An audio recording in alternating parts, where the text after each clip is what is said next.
Hello. Attention, I'm going to show you something that's not easy to see. So if you're sensitive, don't watch this. All right, here it is.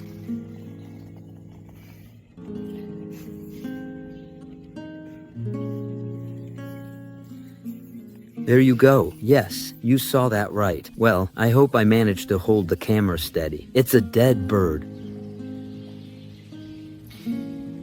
So, now that I've shown you that, it was to explain something to you. It wasn't out of pure sadism, nor to make anyone feel guilty. Not at all. That's not it at all. What I want is to be able to explain to you that, you see, in our lives, there are sad moments, things like this, where death is present. But listen. Did you hear that? There's a bird that's alive. There are plenty that are alive. That was just a car passing by. That has nothing to do with it.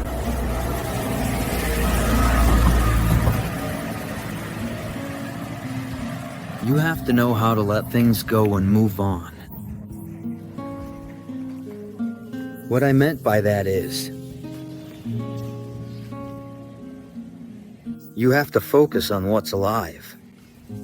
It's okay to feel sadness, but the problem with that is it's always right in front of us. Because it's dead, it doesn't fly away. Whereas life, it doesn't always show itself, but it's there. It's like God, if you will. God is present, but we don't always see him. Although, if we have an open heart, we can see him in many things. But what I mean is, we don't see him, but we hear him, we know, he's there.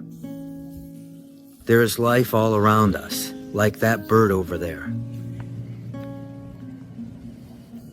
May we be able to take this approach to not focus on what's wrong, but on what's right. Kind of like.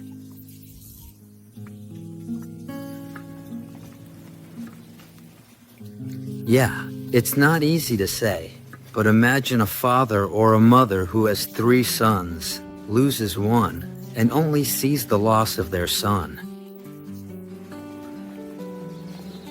It's understandable, but we mustn't forget that there are still 2 living sons who are just as important as the one who passed away. It's kind of a harsh example, I know. I'm sorry about that, but we can have this attitude about everything.